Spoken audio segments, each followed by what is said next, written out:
what he is about to do, because you're going to hear Sanskrit, and then he will translate that for you. After Mr. Zed has finished, I've asked Bridger, our intern, who is working with Brody, if he would lead us in the Pledge of Allegiance. Mr. Zed. This prayer is not written by me, I just took it from the scriptures. Hinduism is the oldest religion in the world, and our oldest scripture is 1500 before Christ. So I will read in Sanskrit, which is a sacred language in Hinduism, and all the scriptures are in Sanskrit, but I will interpret in English. So can we all rise, please? Thank you. Om Bhurvubah Swaha Tat Saviturvarenyam Bhargo Devasya Dhimahi Diyo Yona Prachodayat. We meditate on the transcendental glory of the Deity Supreme, who is inside the heart of the earth, inside the life of the sky, and inside the soul of the heaven. May He stimulate and illuminate our minds. Asto ma sadgamya tamso ma jyotirgamya mrityor mamratam gamya. Lead us from the unreal to the real. Lead us from darkness to light. Lead us from death to immortality. Tasmada sakta statam karyam karma samachara. Asakto hya charan karma paramapanoti purusha. Karma neva hi samsiddhi mastita jankadya. Loka sangreha mevapi sampa shankar tumrahasi. Strive constantly to serve the welfare of the world. By devotion to selfless, one attains the supreme goal of life. Do your work with the welfare of others always in mind. Om Saha Navavatu, Saha Nobunaktu, Saha Viryan Karva Bahai, Tejasvi Navadita Mastu, Ma Vidvisa Bahai. May we be protected together, may we be nourished together, may we work together with great vigor, may our study be enlightening, may no obstacle arise between us. Samni va akuti samna hirdayani va samnamastu vo mano yatha va susahasti. United your resolve, united your hearts, may your spirits be at one, that you may long together dwell in unity and concord. Om Shanti, Shanti, Shanti. Peace, peace, peace be unto all. Om. Thank you. Can be seated, please. Would you remain standing for the Pledge of Allegiance?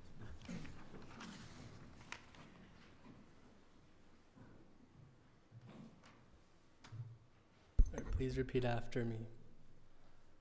I pledge allegiance to the flag of the United States of America and to the republic for which it stands, one nation under God, indivisible, with liberty and justice for all.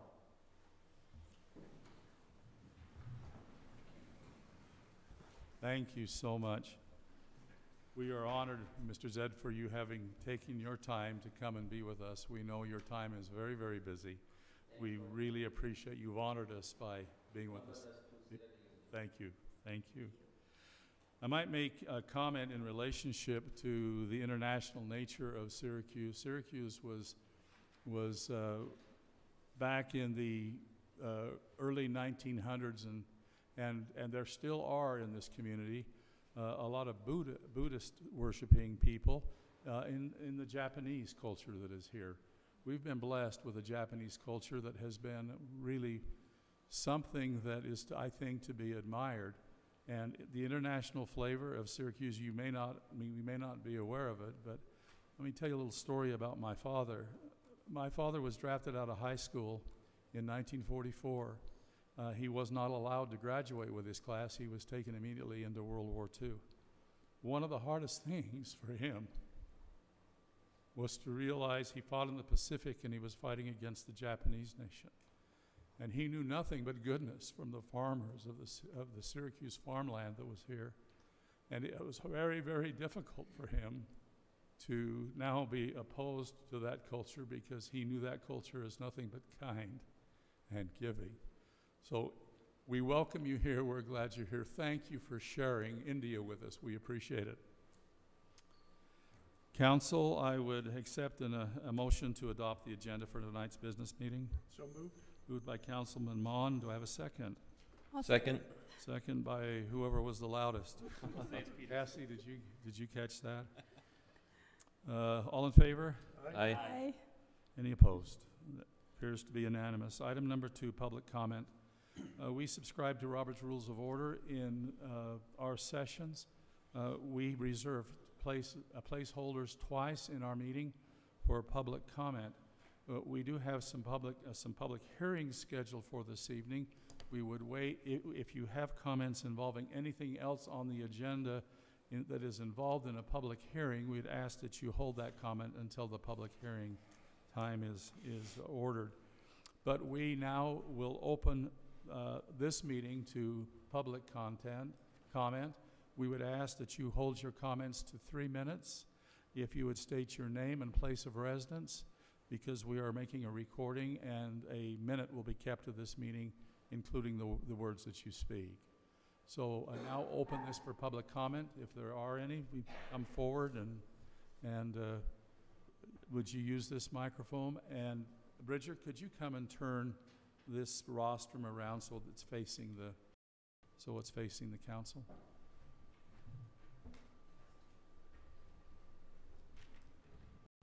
So I now open it for public comment. If you have anything that you'd like to address to the council, we'd welcome your comment.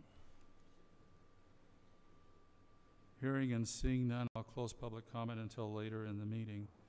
Now turn the time over to Keith from the Chamber of Commerce, Keith Kennington from our Chamber of Commerce for our Syracuse Chamber of Commerce Awards of Excellence, working with our CED department. Keith? Keith is the Managing Director of the Chamber of Commerce in the city. Thank you, Mayor and Councilman. We appreciate the opportunity to be here. With your permission, I'll turn my back to you while I address them, if that's all right. We have the opportunity to acknowledge 2 students in Syracuse each month from the different schools, and they are recognized and nominated by their schools, the Syracuse Chamber of Commerce and the Syracuse Economic Development are thrilled to be able to present these. We work with Mayor Gailey and the City Manager Brody Bavaro to present these awards. With your permission, we'll do ladies first. Let's see, I ought to put my glasses on here. That's part of your age. I used to think I had a friend that would do this a lot, and when I was 19, I thought he was cool. Hey, I know he wasn't. Brinley Green. Brinley, would you come up? Thank you. Brinley was a Syracuse High English Sterling Scholar in 2019. I could never even think Sterling Scholar, let alone spell it, being English. She represented Syracuse High in the semifinals. She's a student writer for the Standard Examiner and serves as a judge for the Syracuse High School Writing Contest. Brinley takes initiative and gets results. She is positive, calm, and kind to others. In her spare time, Brinley volunteers at retirement centers and is the teen library research aide at Syracuse High. Brinley is involved in numerous clubs and is the editor-in-chief of the SHS yearbook. She has a passion for a wide variety of things and a broad spectrum of experiences. Such experiences allow her to be able to interact and connect with people from all walks of life. Brinley is the vice president of the Hope Squad, a photographer, and former Miss Teen Syracuse. Brinley is currently creating an organization to help older members of our community combat loneliness. Brinley is an honor roll student, English Sterling Scholar, and Westminster Honors College member.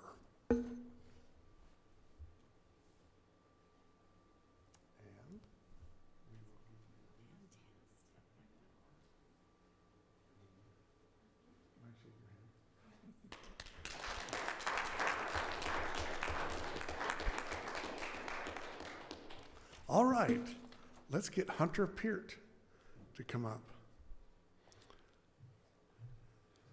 Hunter is a Sterling Scholar Computer Technology semifinalist. He is a volunteer on the Syracuse City Youth Court and an Eagle Scout. Although Hunter struggled with mathematics, that never stops him from working on getting better and achieving goals he sets. Hunter currently takes AP Calculus, AP Literature, AP Government, AP Comparative, AP Physics, and Web Development. Congratulations. Hunter plays the cello and is part of the Syracuse High School Orchestra. He has participated in Stuff the Bus, working toward helping children in need with school supplies. Hunter is compassionate and always willing to give a hand to anyone that is in need, and is currently preparing to serve a religious mission upon graduation. Hunter Peart.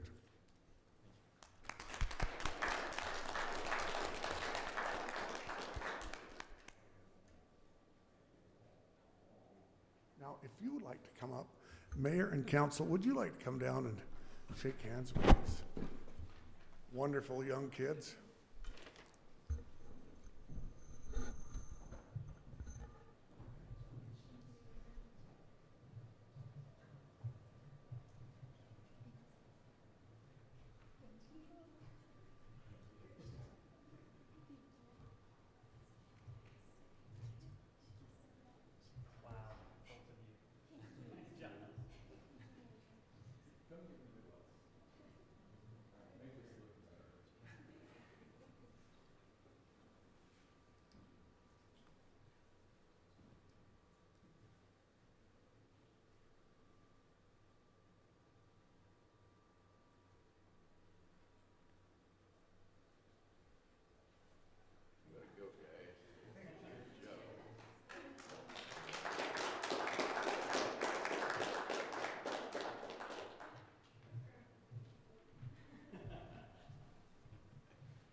We're so proud of the kids from this community.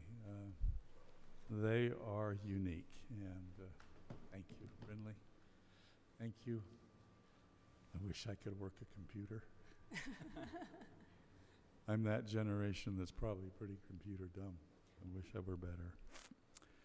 Item number 4, the approval of minutes. Council, we have a set of minutes for our work session of January 22nd of 2019, and then the special meeting that followed that. Any discussion? If not, I'll take a motion. Mayor, I make the motion that we approve the minutes for work session of January 22nd. I have a horse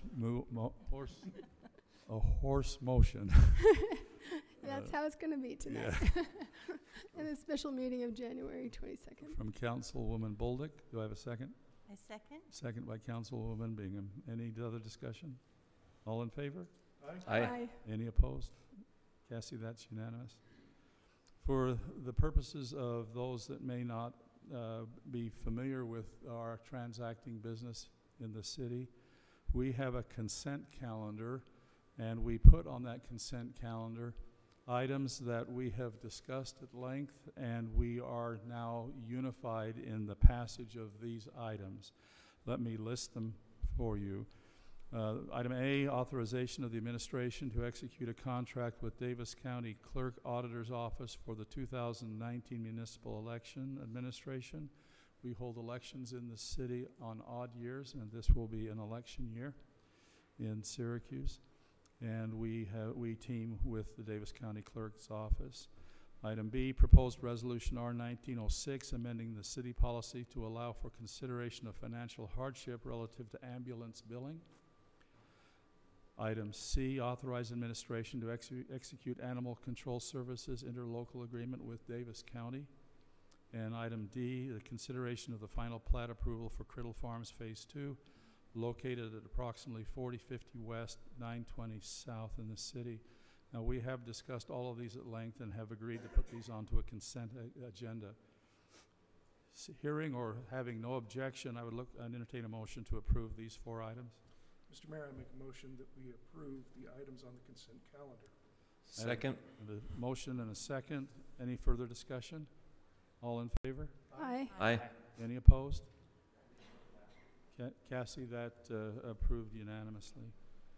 Now, in the past, we held a public hearing relevant to the impact fee facilities plan and the impact fee analysis for storm drain in the city.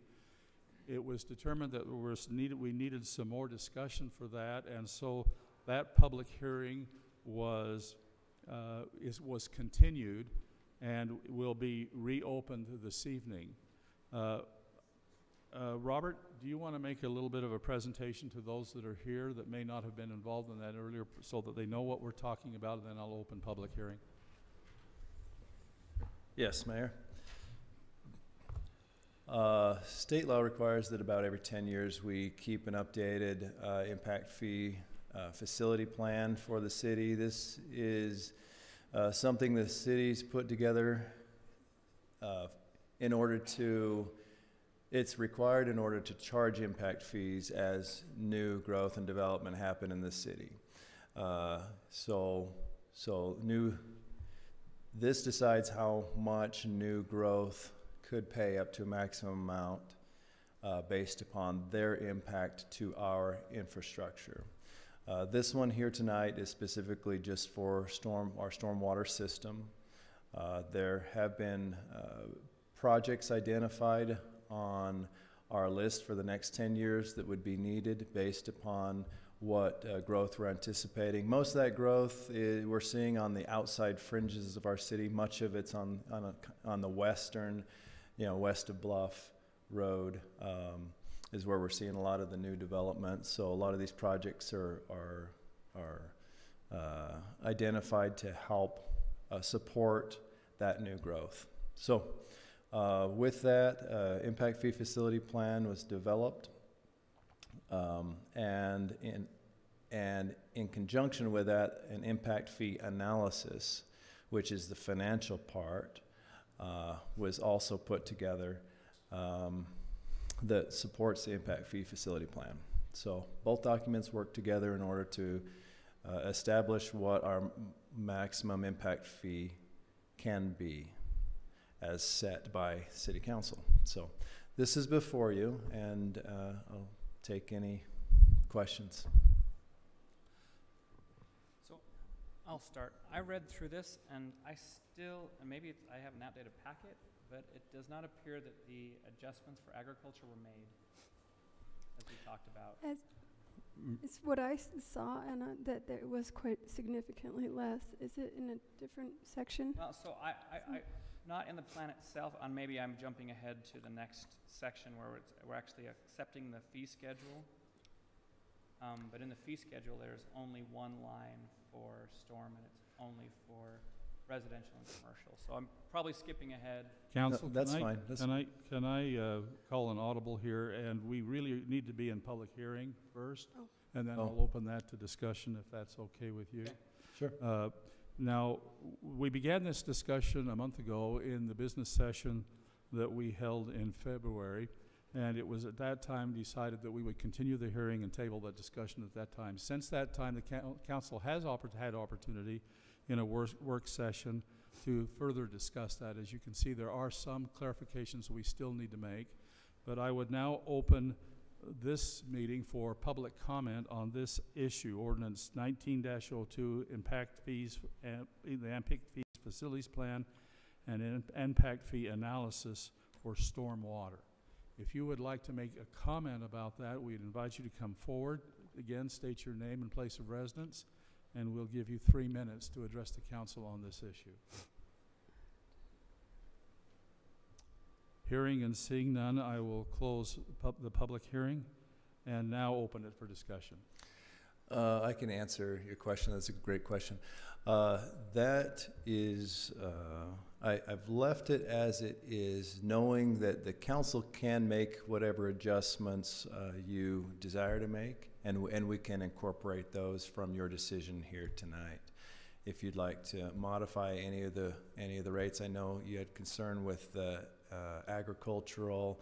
That wouldn't be a problem. We don't see a new agriculture development really happening in the city. So if you were to adjust that rate lower, if you choose, it really would not affect our budget for what we anticipate that would come in from impact fees. So you're certainly welcome to adjust it. I didn't put a recommendation because I'm really just kind of reaching out to you to see what you would prefer to see. Robert, isn't the designation for unused land agriculture A1? So if we don't already have another use, it's just listed A1? And anything we annex in would also come in as A1. Right. That's true. So with that understanding, there would be no need to have an impact fee for agriculture because everything is already designated that. Or with annexation, would there need to be an impact for that? If they're developing a new farm, maybe I could reach out to Paul Mayor, if about I it. could chime in. Brody, would you? Yeah, so the impact fee is only assessed on development. So when someone's, Wouldn't affect. yeah, so no matter what the zoning is, it doesn't matter until they come in for a development plan So the point is or approval. it doesn't affect agricultural land. My Right. question is that if you build a home upon like 5 acres and still zoned A1, would that still be considered development? The home would be. Well, that's what I'm asking, you know. Yeah, that'd be a residential development, so they would be charged. Okay, so, but would they be residential charged for fee. the whole 5 acres or just the area of the home and that land there for yard? Paul, would you? Sure. Yeah. So under the state code and also the city provisions, that kind of odd situation where you have a very unique property where they're just not going to have the kind of impact Right, that that another 5-acre development might. right. There is authority to go downward. So looking at this, we go, whoa, that's just not going to fit here. So there's always that ability to reduce the impact fees just based on strange circumstances that we just can't always anticipate or plan for in documents. So would the council be notified of that, or would the planning department take care of that? How would that be addressed? It would generally be staff level. They'd Okay. review it and say, okay, we're going to reduce it to there. Okay. Any other discussion, council? If not, I'd entertain a motion. Mr. Mayor, I make a motion that we propose that we accept ordinance 19-02, amending the impact fee plan. Do I have a second? I'll second that. Do we need both the analysis in there too? Cody or Cassie? Are we good? I think, yeah, they're exhibits to the actual To the actual ordinance, yeah. Resolution. Ordinance by name includes them. Okay. I have a motion. Do I have a second? I second it. Second by Councilwoman Bolduc. Any further discussion?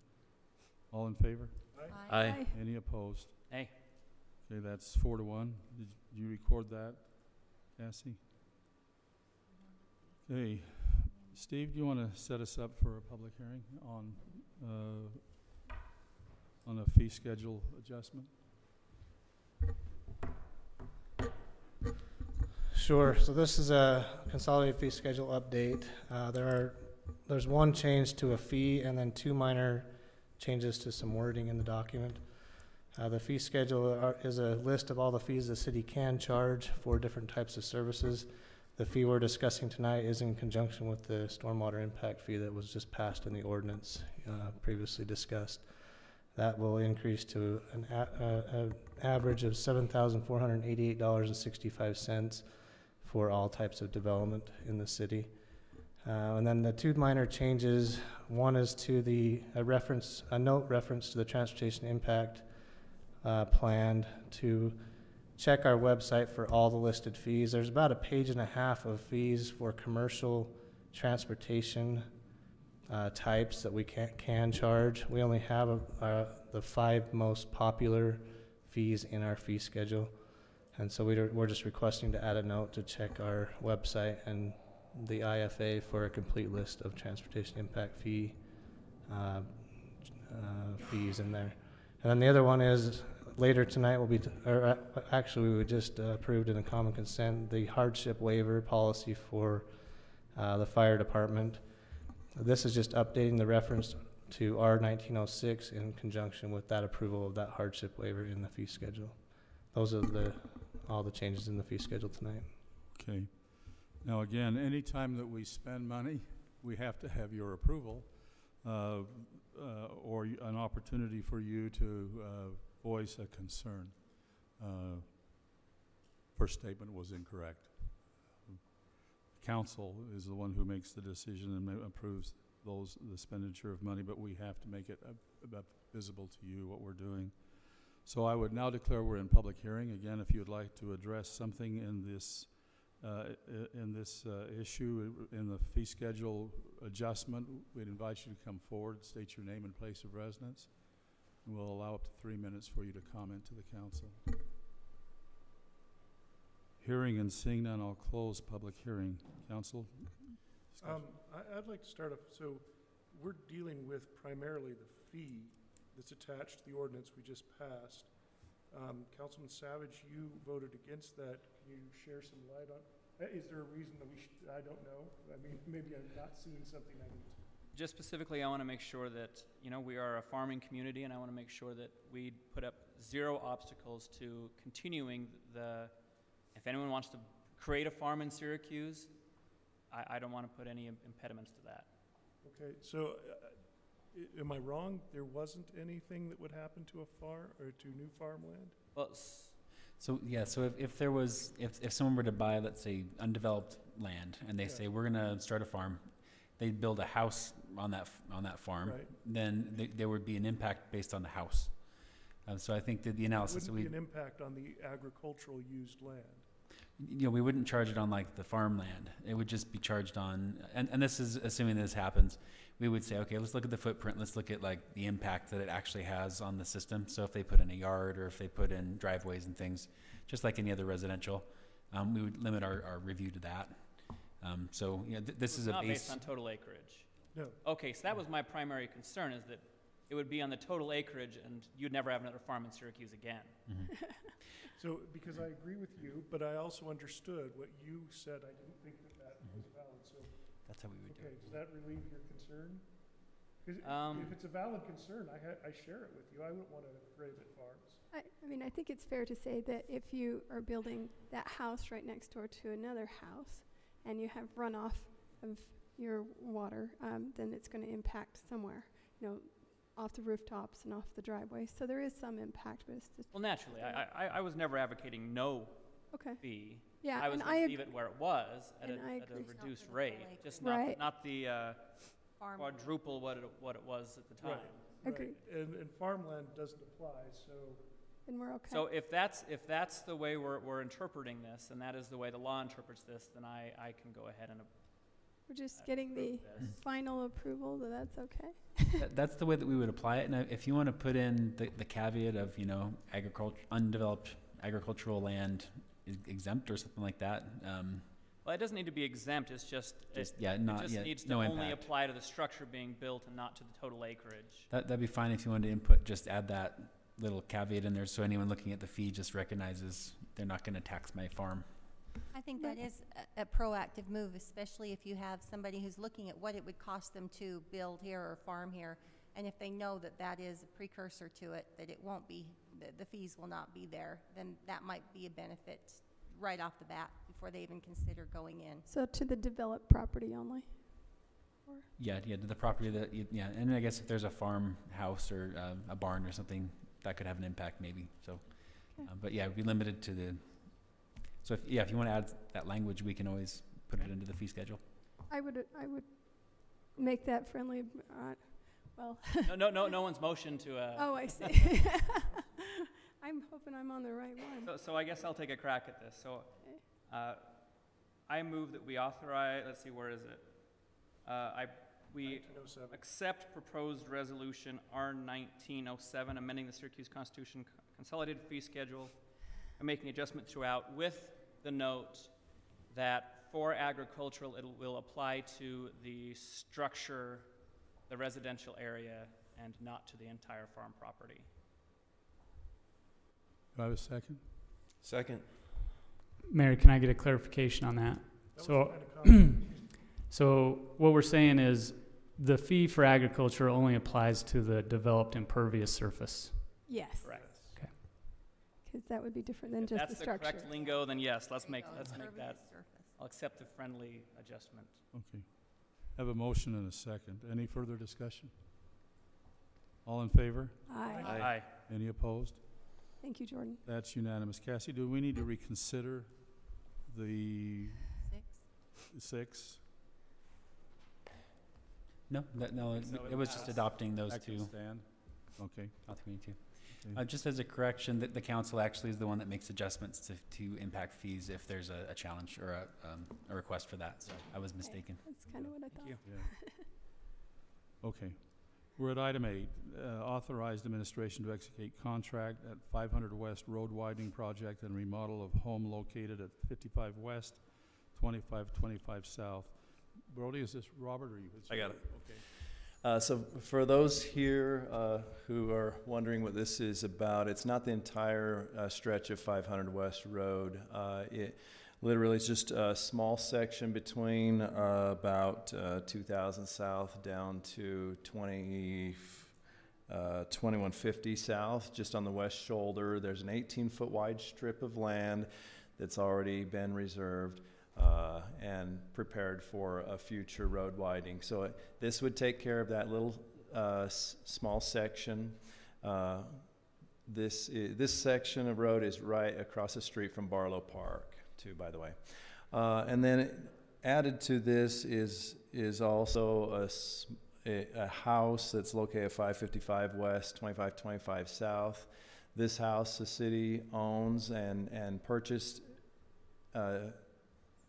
in order to modify the property size so that we could take a strip of property for right-of-way for the 500 West for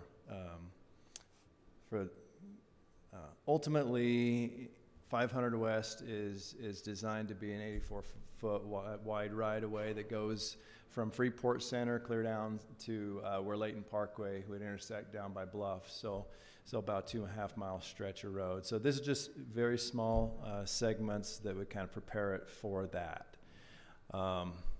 So the house at 555, there is a little bit of a remodel that is planned on this. The garage right now empties out onto the east side of the home and connects to 500 West.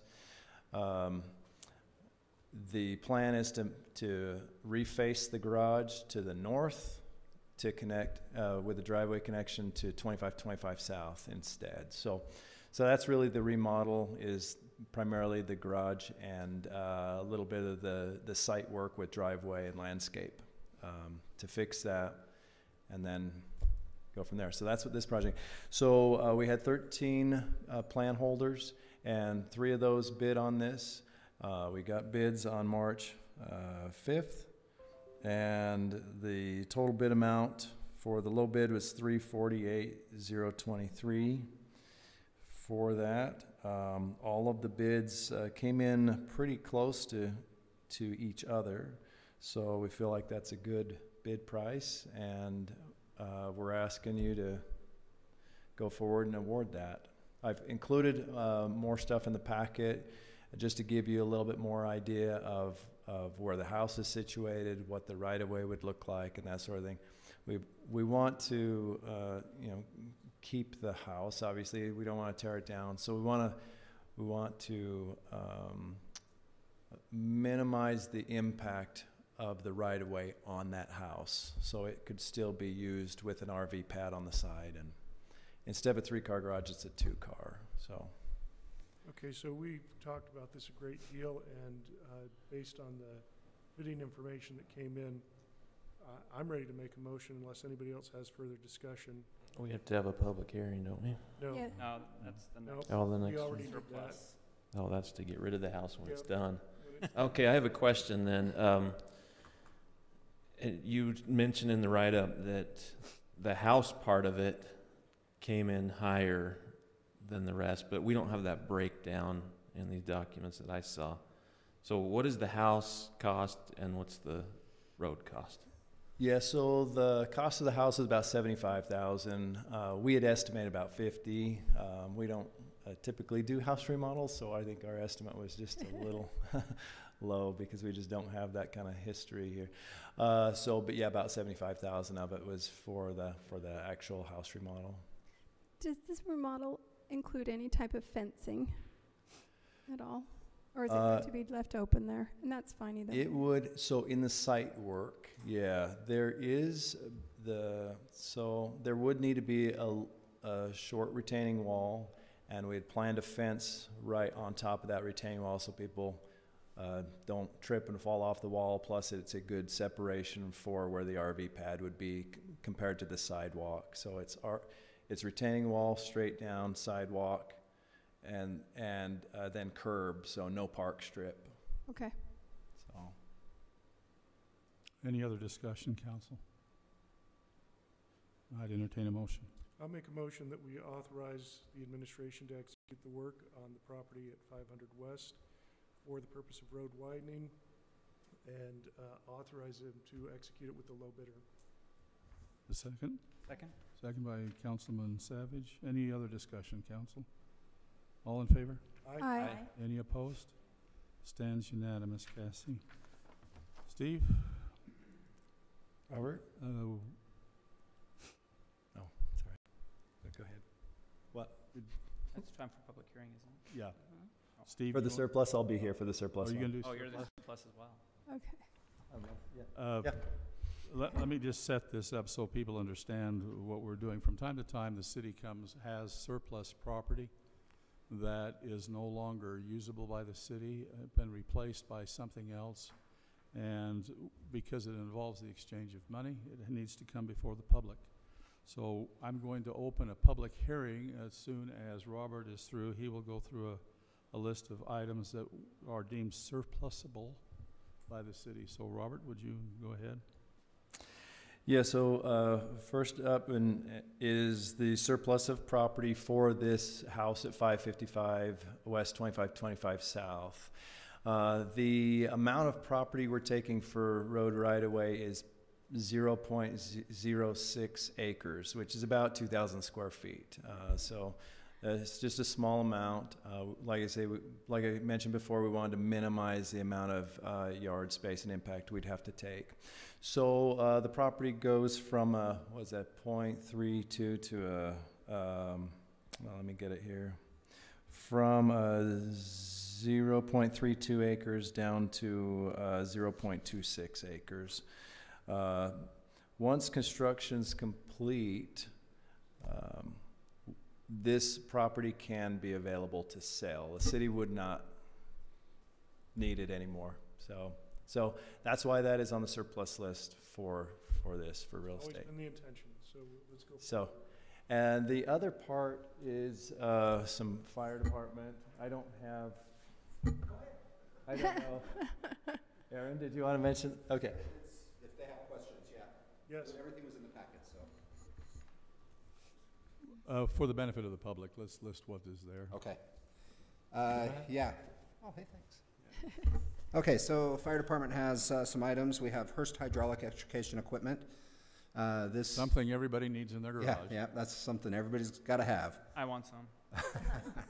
Well, It's obsolete. But I want the battery powered. for the, yeah, that's what. We've actually are in the process of awaiting delivery of the battery-powered extrication equipment that was in the capital budget that we had. And this equipment is what we'd like to surplus out. I've been in contact with the dealer of this equipment, and there may be a market for this to be able to sell this to a smaller department. Because the equipment is obsolete, probably not a huge market for it, and anything that, if there isn't anybody who's willing to purchase it, I would ask maybe a donation to a smaller department that can afford it, or to a not-for-profit school or organization that trains firefighters. It's better than in the landfill. Yeah. We also have expired structural firefighting helmets. The useful life of those are 10 years, and we have 10 of those that are past that expiration date. have no value and can no longer be used, and we are asking for disposal or donation of those as well. The structural fire hose, every year we test our fire hose to see if they'll hold up for pressure to get the water where it needs to go, and if it fails, then we can no longer use it. So we do have 13 rolls of hose. Typically in the past with that, there's just no value to that as well, and that's either donated to farmers upon request because they use that in their irrigation, or it's destroyed. Thank you, Chief. Any other surprises? No, we can't liquidate and place this stuff as surplus. We can't make that action without making the public aware. So I will now declare we're in public hearing. If you have some comment to anything that you've heard here, we'd open it again. If you would state your name and place of residence, we'd give you 3 minutes to address the council. Hearing and seeing none, I'll close public hearing. Council? I'll move that we authorize administration to dispose of the surplus property, including this home we've discussed and the fire equipment we've discussed. Have a motion from Doug. I second. Second by Lisa. Any further discussion?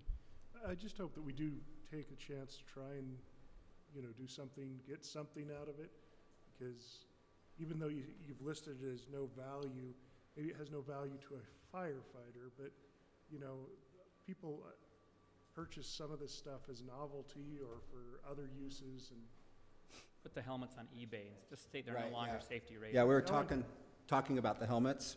well, Yeah. yeah, I want one. I'll buy one. So, yeah, it's hard to place any kind of a value on that depending upon what it's used for. One of the things that we were talking about donation is to the museum or donations to like playhouses, stuff like that. They could use that in that type of a sense as well.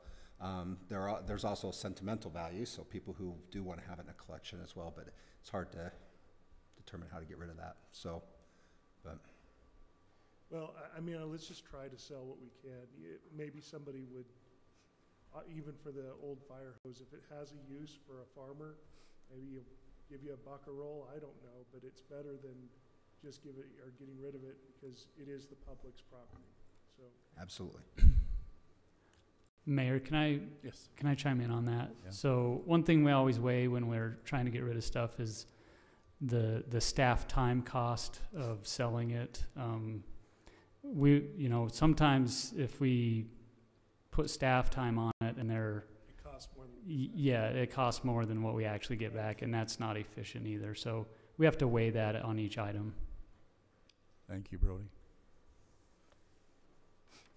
Doug, you made a motion, right? And it's been It's seconded. been second. Any other discussion? All in favor? Aye. Aye. Any opposed? That's unanimous. Okay. Item 10, Noah, it's you. This is the proposed ordinance 1904 amending Chapter 10.75 of the Syracuse City Code pertaining to the planned residential development zone. Yes, sir. We've talked about this a lot. This is the amendment to PRD. In the packet is attached the language that we've talked about. I did notice that one of the items that we've talked about was having the minimum acreage to be 4.5 acres. I think I missed that, but I believe I've captured all of the other direction that we've received as far as the density, 6, 9, and 12 units per acre.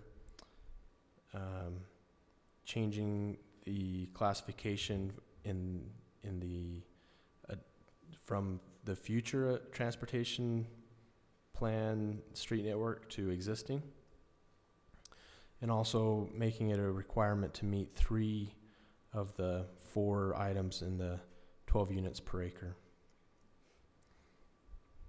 Mayor, may I make a statement? Or something I noticed as well. We don't have any setbacks listed on this item, and it's something that I don't think that we even really discussed. We need to negotiate that as well. So the setbacks are found on page 4.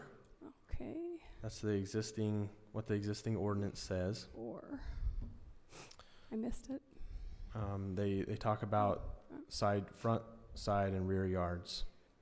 And I'm thinking with this also though being for a higher density than what we were determining before, that we ought to adjust those similar to the RPC. How does the council feel about that? I thought it was pretty close to that.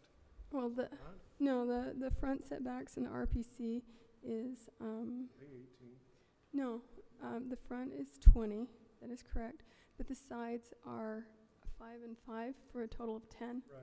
So, and then also the rear is the same, but it's just that side yard that could be adjusted. In my mind, the side yard is different here because we're going to allow attached units. In the RPC, we do not. So that's why we allowed shorter side yards in the RPC, was to allow them to get a little higher density on the planned community, whereas in this one, you could only have a side yard. Let's say you have a run of 4 units that are attached. Right. You only have it on the one side. That would make it harder for an emergency vehicle to get around to the back if it were a middle unit that were affected. If it were a middle unit, then you'd have 5 and 5 on each side of other units. I understand that, but so you'd be at still least 10. Still further around to get. Anyway, I think it's different. I'm in favor of leaving it. To me, it makes sense for having less wasted side yard and having it more in the common space.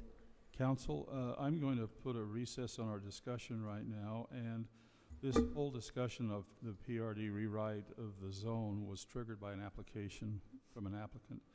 I'd like that applicant to come forward and talk about this side yard setback. Would you take just a minute, Mike? Because we're here because of an application you made, and I think we need to hear your request. My name's Mike Bastian. I appreciate it's 7721 South, 1750 East in South Weber. I've been to all the meetings on this discussion. You guys have had a lot of discussion on this for sure. And I think it's great that you hopefully came to a consensus on which way to move. And I just, Noah and I talked about this the other day. I've been focused as well, Dave, on this zone being more a townhome zone. You know, it is kind of how the discussion's been going, and it does allow for townhomes. You're right, Dave, with that. But I started to, after the last discussion in the work session, I started to look at, okay, if it's 6 units, typically that's going to lend more towards, now you're looking at lot lines, a lot more lot lines, if you're going to use the ordinance of 6 units to the acre. And so I didn't realize that there were setbacks on there of 8 and 8, and what that versus what's over in like the RPC zone, like Woodside, where they're building right now, where they get 5 and 5. There's 10 feet of separation on each of those units, but that's 6 more feet of building that you can have on those on each of those lots. Does that make sense? What I'm trying to explain there, and 6 more feet in a building, because that's what I do every day is plot houses and how they fit, and try and design houses to fit on lots. 6 more feet is an immense difference. Average of a house is going to be about 40 to 45 feet deep. So with 6 feet, that's 240 to 270 square feet in a house. And if you're looking at a Rambler, that's going from, say you're looking at if you're neck down and you can only get X amount of frontage, you're probably going to be 14 to 1600 square foot Rambler, where now you can get a 16 to 1800 square foot Rambler. So you're getting a better quality product, a bigger rooms, it just lays out better, but yet you still get a good setback between each unit, if that makes sense, if I explain myself. So that's just, I thought of this after the work session the other day, and Noah and I had this discussion, like I said, so I just asked the mayor if I could have one opportunity to bring that up, because it hasn't been talked about very much. And so I didn't know Corinne was going to bring it up, but that's just something that I thought I would bring up and talk to you guys about that and see if it's anything that you guys would look at as far as that goes. So thank you. Thank you, Mike. Okay, I'll open back discussion. Let's continue that discussion. So what concerns me is, what I don't want to create is alleys, especially blind alleys, especially where these things have the potential to go up to 3 stories. I don't love taking some of the setback out. Well, except for the as far as when you call it an alley, they're not going to be multiple units deep. Like if you when you're talking about a city alley where you have multiple buildings in a row, you're just 1 unit deep. So, and we don't have a problem with that over at Woodside, and you're going to get a better quality product. So I didn't get a say on that one. well, I'm just saying that's what we negotiated on that, and it There's seems to no be making guarantee sense. this is going to be a higher quality product. Well, the square footage, larger square footage No. usually indicates that you're going to pay more money for it. What Mike just explained is there is an opportunity to have more square footage. That would work. But that doesn't mean that everyone will go that direction. They could equally use that extra square footage if it adds up enough to create more lots. Okay, that might be, but in the case that where we're talking about making this a townhome area, I don't think people are going to be hanging out in a 16-foot wide space between the houses. I think it makes sense to use the area efficiently. We talk about these senior communities possibly being the usage, where you've already got party walls in place. Sometimes the extra space between units helps buffer some of that feeling like you're crammed in like sardines. So I'm not in favor of it. I think it's a good idea. Doug? When I try to picture this, I'd actually be more for the smaller side yards on this than I would on the homes at Woodside. Exactly. So I'm okay with it on these. Lisa? I feel the same. I think that it does lend itself to a higher quality product. If we can get larger homes, then you have people who are drawn to that.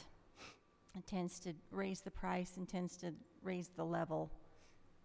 And if we already are dealing with 10 foot, as long as, I thought we discussed having it fall in line with the fire, the apparatus requirements. Isn't that what our biggest concern was as we talked about side yards, making sure that it just was in line with what our needs were? So I'm assuming that is. Noah, do you want to respond to that? Sure. Yeah, the fire apparatuses can drive through 16 feet, but they can't drive through 10 feet. Yeah, like I have a rough time. So I have 12 feet on the side of my yard, and I can back a trailer in there, but I've got inches on each side. So But as far why as would we consider going to 10 if we can't get Chief, fire? do you want to respond to that? The 16 has been the preferred in the past. But how can you drive fire trucks in the backyard? Oh, this, That's the follow-up. Our fire not trucks, going to. our fire engines stay on the road. They don't go You're in not between going to go homes. between. The one thing I do want to address to help us out is everything's identified in the fire code and in the building codes. So wherever that setback is, whatever you decide, it's identified in the fire codes and the building codes already. so we're not talking about a connecting road. We're talking about just a side yard. Yes. Okay. Yeah, we're talking about the Sorry, spaces I was between misunderstanding. I was thinking this is linking streets to each other. No. No. No, this Even is, just as alleyway streets, but I think 10's okay. Mayor? Yes. Maybe, and this is obviously a policy discussion, I'm not taking a side, but by way of compromise, one thing you could consider is if it's between 2 single, detached homes, then you could make the setback smaller. But if it's between a attached housing and another type, whether it's attached or detached, you could have the bigger setback to try and have a little more space for those detached homes. I would be okay That's with just a that thought. compromise That's as a well. good idea. If that helps.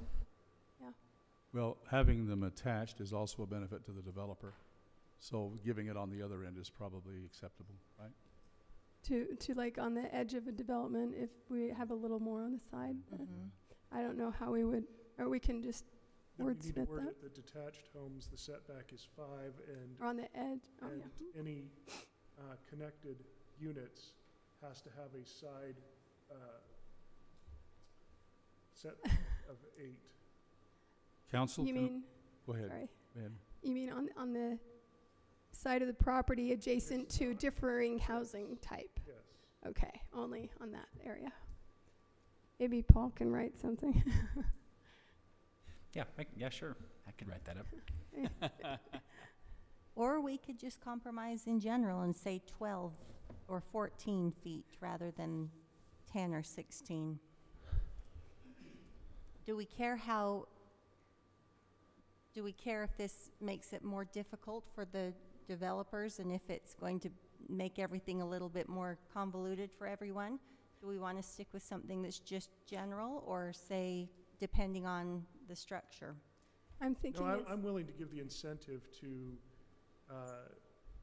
detached units, because that seems to be more marketable and more appealing. So to give the incentive of shorter setbacks between units if they're detached is okay, wait, are you saying something different? I want to make sure that you're saying what you're saying about. So if we have detached units, then you would have a smaller side yard setback, which encourages more, that you're getting some room back for doing that. But if they're attached, then it has to be 8. But That way I'm they have more yard. But I really think that nobody's going to play in the side yard. My kids don't. I mean, people just don't. So I'm thinking that in townhome situation, that makes more sense to have 5 and 5 than it does for a detached unit. When you have attached units, there's no yard. I've lived in some. So you're going to have. There is a backyard. What is there more usable or more interesting, and so for the dog walkers, for the pedestrians, whatever, I think that we need to allow for that, because any middle unit will have no side yard, so they've got to make up for it somewhere. There's going to be common space, and that's part of this PRD, and that is accounted for. And most people who are buying a townhome in attached units are looking for that very thing. If they want a yard, they'll be looking for a product with a yard. Can I take a stab at what I'm hearing and see if maybe this is something that we could be united behind? I get the idea that if they're attached, that side unit on those ends needs to be longer, bigger. Yeah. I understand that. But I think what I'm hearing you say, if they are detached homes, owner occupied particularly, that we could live with 5-foot setbacks on side yards with a bigger break between attached units. Yeah. Okay. Let's find a definition for what ought to come between, if they're attached, what the setback ought to be there. See, in my mind, I go the other way around. Mm-hmm. If it's a detached single-family unit, I'd want more space than I do if I'm living in a sixplex. I agree. I understand I'm not going to have any yard, and I'd probably move there partially because of that. Yeah. I think if you're in a detached home, you're already autonomous in a lot of ways, and you're feeling like you want a little more property around you than otherwise. Yeah, my son's in the market for a townhome right now, and he does not want to mow the lawn. He's a typical millennial. I thought at our last work session we had found a way to compromise and get this done, but I'm starting to wonder if we need to table this for another work session. I think I'm actually okay with what Doug and Lisa and Corinne are saying, is that in a detached, that we keep it at 8, because I think that creates a higher quality detached unit. And if you're attached, I think I could settle on 5. If we do that, we'll have no detached units in these zones, because you take up extra space, you're sacrificing lots. That's true. But they also have to submit a concept plan ahead of time, and that is in our power to control. But I think that we want to limit this zone to be appealing only to attached units, and so that's where I try not to go there. I try to make it appealing to have both products viable. I don't think that that's going to make or break this zone. It breaks it for me. I don't think it works, because then you'll never get a detached product. I disagree. Just based on the fact that we do get concept plans ahead of time, and it's our choice of whether or not we make suggestions to them saying, no, we don't want this. Mayor, who's asking that if you choose? Yes, Mike? You guys are Yes.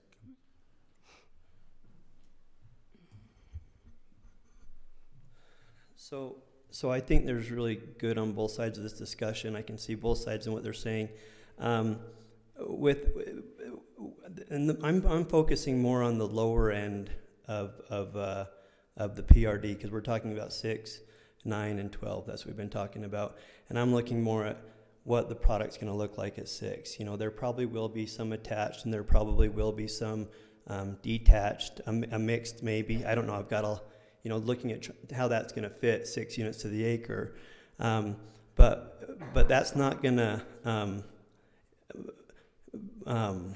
by doing the smaller side yards, it's not going to allow anybody to get any more density.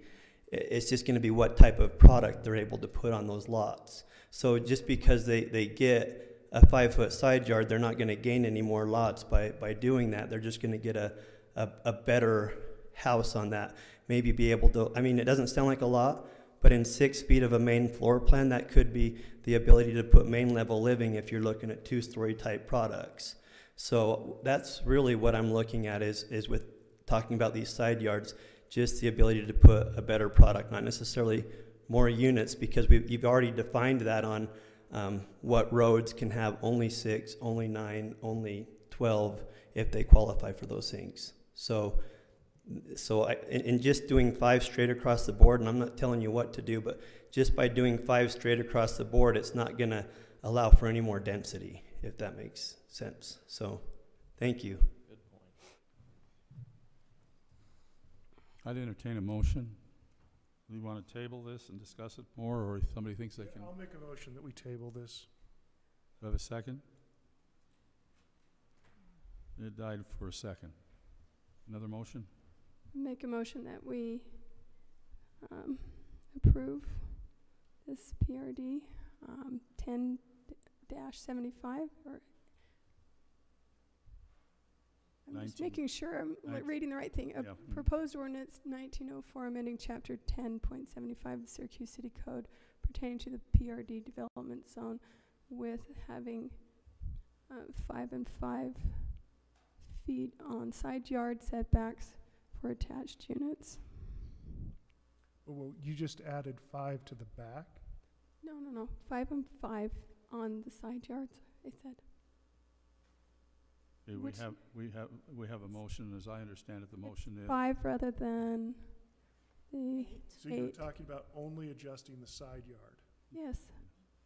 Okay, so you said, the word back threw me off. And no caveat between, no difference between attached and detached. Just No, for the attached yards, okay. or for the attached units,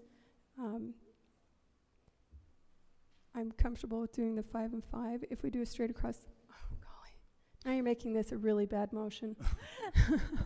Maybe we should Start over. Thanks. All right. I make the motion that we approve the proposed ordinance 1904 amending chapter 10.75 of the Syracuse City Code pertaining to the PRD development zone with the amendment of side yards having a minimum of 5 feet between primary structures. And 5 and 5. 10 feet between structures, 5 feet side yard. Pardon me. Thank you. I will take that as a friendly amendment. Okay, we have a motion. And then, wait, go ahead. Okay. Well, and then It's like Paul has. just wanted to state here 8 feet from the property line, though, as stated in the ordinance, though. Is that okay? As Noah mentioned before, there also the minimum development would be 4.5 instead of 5. That's not in the draft, but that was something that he brought up. So I Also a friendly amendment. Thank you. I would like to suggest one other friendly amendment, and that would be to eliminate the change of maximum height from 30 to 35. Going higher? No, take it out from 35 and leave it at 30. I would not agree with that because we've already discussed it and agreed We upon have the not discussed that point. 35. Well, I don't recall considering discussing that last. and considering all the planning commission meetings I've been in, I wouldn't doubt that. The purpose of the 35 is to allow a 3rd story, and I don't think that fits these zones very well. We have had some discussion on this because we added as a buffer, so it's 30 feet if they're adjacent to single-family detached homes. So it's your motion. I'm sorry, repeat what you said again. Okay, we already had the discussion that we would taper this down, so to speak, so that if it's close to a single-family detached home, it's 30. But That's beyond that, true. We did discuss we went up that. to 35. Okay, I'm comfortable with that. Well, that's what it already says in here, so Dave's asking you to make more of an amendment. So if you're not treating it as a friendly amendment, then it would be a substitute motion. And so we would address the substitute motion, and then if that passes, then it amends yours, and if it fails, then we go back to yours without the substitute. Okay, can you point out which page we're on? That is on page 5, top of page 5. Thank you, top of page 5. It already says 30 feet, Dave. Dave? It says it's Limited to 2 stories or 30 feet. It's blocked out. It says 35 on item H. Oh, up above. That contradicts the next statement. No, keep Adjacent. reading. It's just at the end of the Those are section. the detached ones. Okay.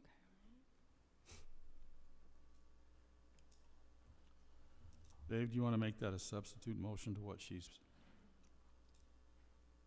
I guess I'm looking to see if there's any support for that or. Okay, I thought that we discussed on this property that we didn't want to allow for any more than 6 units, so on the property off of 2000, because we're right by Trailside, and we wanted to make sure that whatever happened there, it kept in line with what that community already is. And the possibility of connecting in the other areas was off of 1700, and we had made allowances for that area in case it kind of goes away from the main road, goes away from 1700 and connects into those single-family homes. We don't want that to be 3 stories right next to the homes. Right, and in reading this section again, that section H, it does say that units on the outside would have to stay to the 30 feet, which would be 2 stories, and then you could have a tapering towards the middle of the development. Okay. I just That think could- it's out of place to put 3 stories down there by Jensen Nature Park. Yes, so I thought that's what we discussed, that it wouldn't be allowed in anything with According 6 to this language. it would. units. Cassie, we have a motion, don't we, before the council? Did we get a second with Kurt? We have Adam not and had second. second.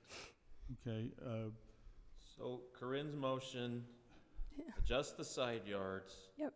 Does not adjust the height. Yes, I'll and second. but then the 4.5 But, as well. yeah, but before you can move on that one, you need to address the substitute motion Yeah, first. that's why I asked Dave if he would like to proceed with a substitute motion. Okay. Okay, so I'm continuing discussion to find out if there's a need for a substitute motion or if we're just wasting time. Why don't you make it and see if there's a second? We can discuss it. Can I do one thing before? So can we, if we are going 3 stories, I would like a little more space between, because it starts to feel claustrophobic. Yep. And so maybe at that point, if it is going to the full height, that's where you need more side yard, just get some separation on that. What I don't want is this to look like a Salt Lake City block of 3-story building, and I know that's over-exaggerating, but I would like to see where the buildings are taller, there be some additional separation between the buildings. So they can go up, but if they go up, they lose some lot space. And where are you considering this be okay to go up? Which areas? All PRD zones? All PRDs according to this language. Or is that only if they have, This doesn't define a specific height. This says, Yeah, it in doesn't. a no. PRD zone, you can go up Okay. to 35 feet. And I don't want to create an alleyway that just never gets sunlight and just becomes I don't dead either. space. Yeah. And so maybe if you're going up to 35 feet, that's where we leave it at the 16 feet between structures. And if it's only a 2-story, I'm willing to go with the 10 feet between structures.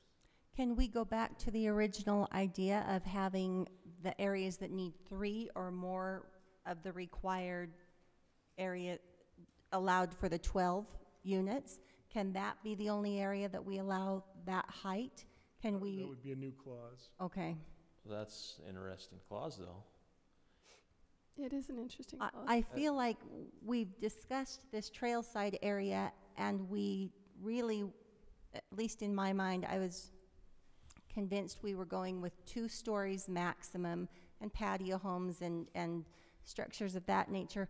I would hate to bring in a 3-story in that area.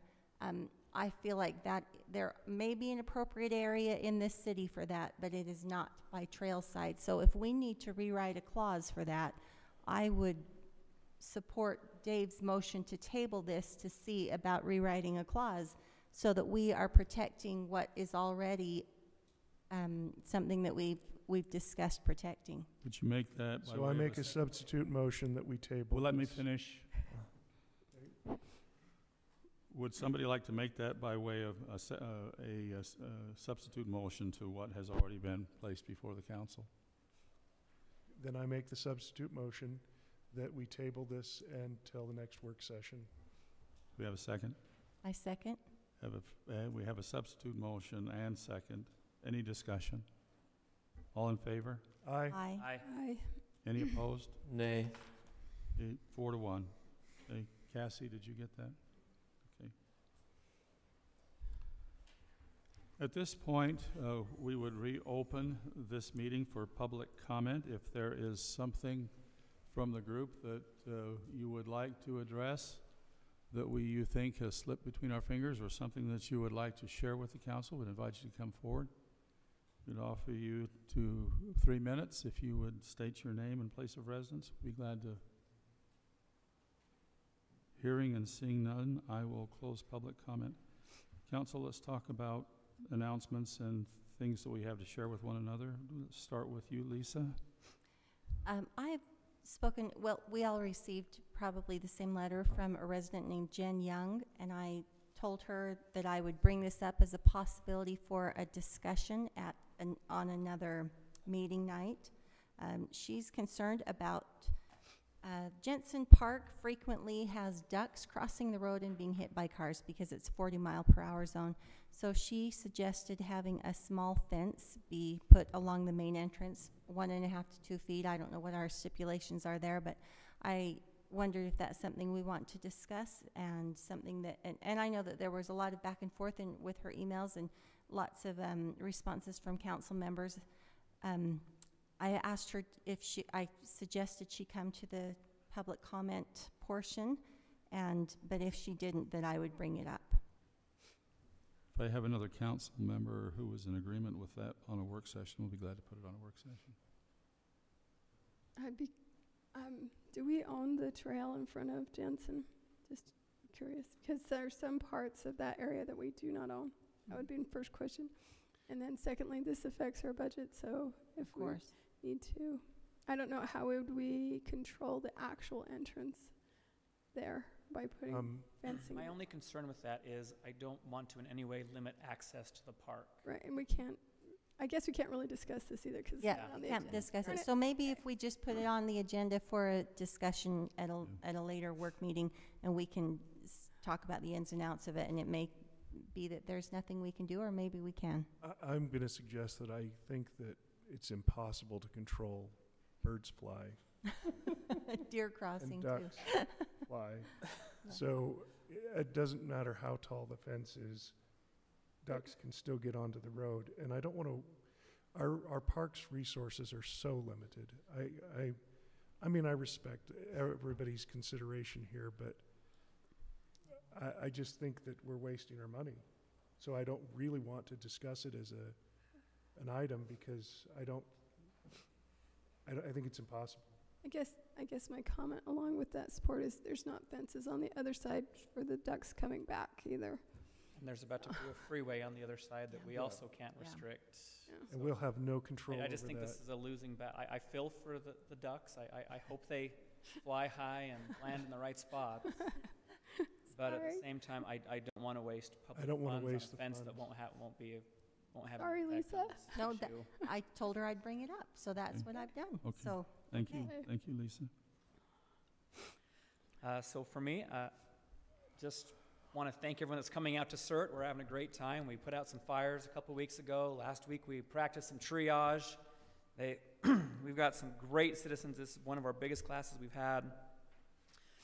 We are really blessed to have citizens willing to step up and learn these skills to be in the community emergency response team. I just want to thank everyone that's taken CERT in the past and anyone that's going to take it in the future.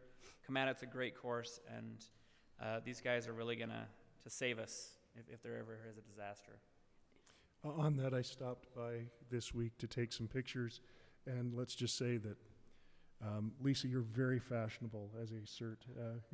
Oh, you did. Oh, that's right. Dave took pictures of me in all my getup. Thanks for that.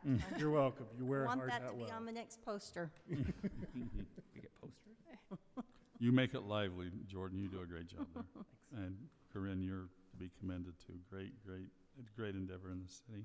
Anything else, Jordan or Lisa? No. Corinne? Okay, just along with that, I did have a good time teaching first aid.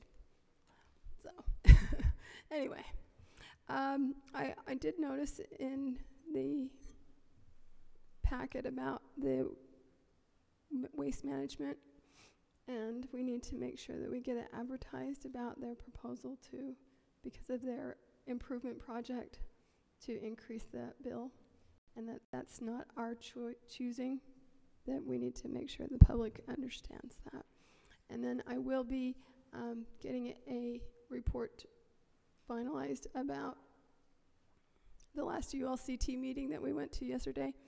And just a note for you right here, 441, the House Bill 441 about the expanding the tax base, it was pulled from this session. It might resurrect again next session. So keep your eyes open. Wasn't it announced they're going to have a special session just to deal with that? Yeah. They are going to discuss it during the interim, but and there's also pretty much they're putting together a group of people to look at how it's going to affect individual cities. I don't know how they exactly are going to be able to pull those numbers and why it will make a difference, but what we were told during the meeting was that they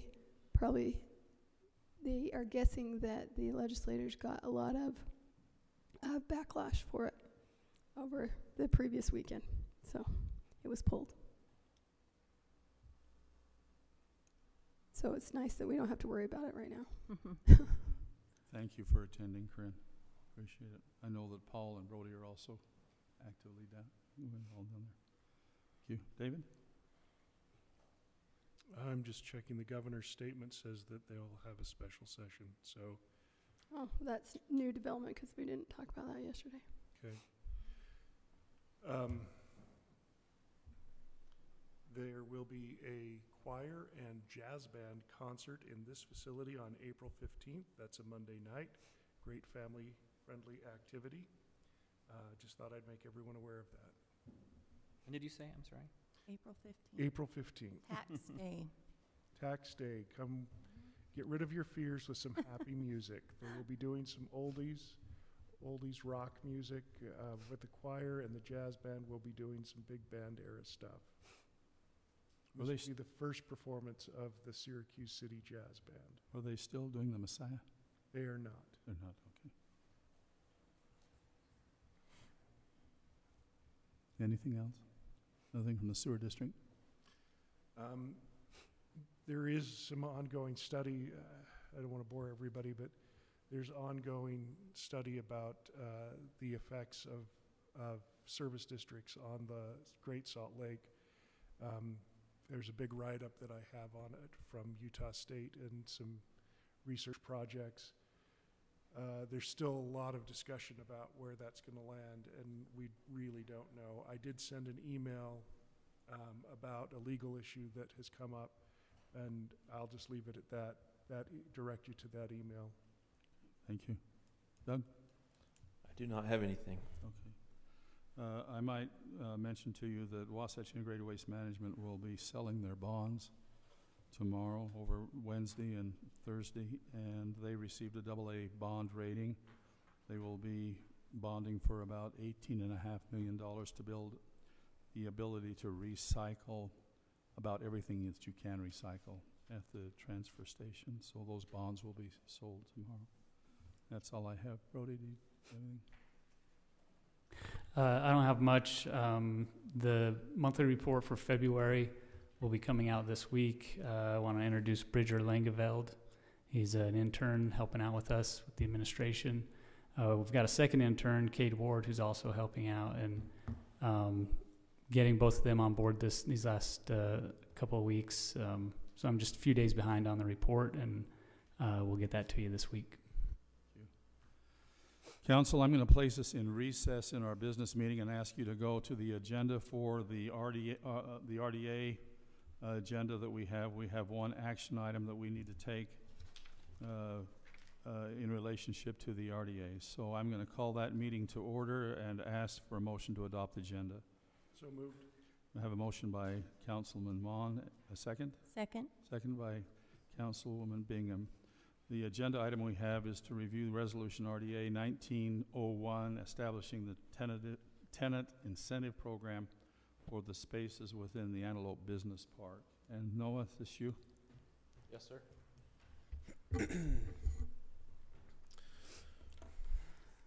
This incentive is designed to help them fill up their existing buildings. They've experienced some difficulty in leasing their existing space out, and it's really designed to fill up the spaces that haven't been occupied before. They do have some vacancy that's already been improved, but really this is to get people in areas that haven't been improved so that the tax base is boosted.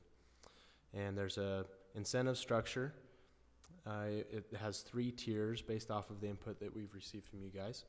It would be 10 cents a square feet off of their monthly lease rate for new businesses when they do a 5-year lease, a 12 cents a square foot for new businesses with a 5-year lease and at least 10 employees, and 15 cents off for a new business with a 5-year lease, at least 10 employees, and also an average wage of $50,000 per year.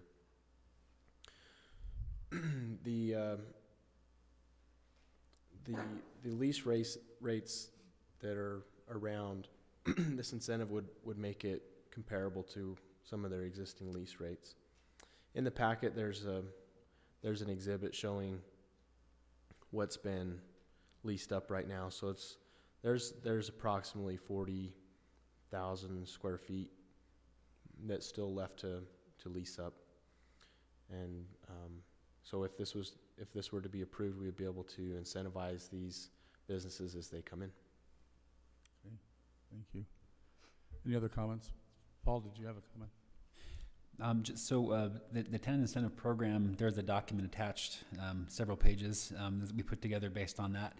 If you have any changes or suggestions, we're happy to make those, because we got the general direction, and then we were sort of trying to hopefully land where you wanted us to land. So certainly if there's something you want us to change, let us know. So I have a question. So that $50K for the highest incentive, is that with benefits and everything, or is that just salary? Did we make that stipulation? Good question. It just says average wage, and I think in the write-up that Paul, it said gross wage. I put gross salary. Gross salary, so it would include benefits. So that does not include benefits and all of that? No, we would just look at salary. Okay, that's what I wanted to make sure, because, yeah, if it included benefits and all of that, that's just slightly above the poverty level. But if it's just hourly salary or whatever it is, I know those don't go together, but if it's strictly salary, then I'm okay with that number. Yeah, and like Paul said, we were following your direction, and we felt like 50 was, a high enough number where not all of the businesses offer that. Okay, yeah, as long as this doesn't include health care and other benefits, I'm good with that. Brody, anything else that you want the council to know? Paul, you good? Noah, you're good? Council, you want to discuss this? If there's no discussion. Well, I was just thinking about that wage though thing, because like for instance, my daughter, she works for Wayfair as a business account manager, and she doesn't make a heck of a lot, but they do have really good benefits. So I don't know. I'm just kind of questioning that. How does the overall council feel about that still? The purpose is to encourage higher wage jobs. I understand. I'm just saying also, though, that, for instance, they're looking to move, and not that I can go and say, hey, come on down to Syracuse, but they're looking to move another portion of their business, and we could put out a sign. I'm just saying that that might be a good company to have. Okay, we will welcome them. Well, I'm just, And so if they don't meet the 50, They still Hey. qualify 50K, for the they index. will get a slightly, they'll still get a deal, just not as good of a deal. right. Well, okay. I'm just trying to point out that sometimes benefit packages are pretty appealing in themselves. Agree. Mayor, if I could just put some perspective in there. So the 3 cent difference between the 12-cent incentive and the 15, if someone were to lease out the remaining 40,000 square feet, that business would stand to save, if they had the extra 3 cents,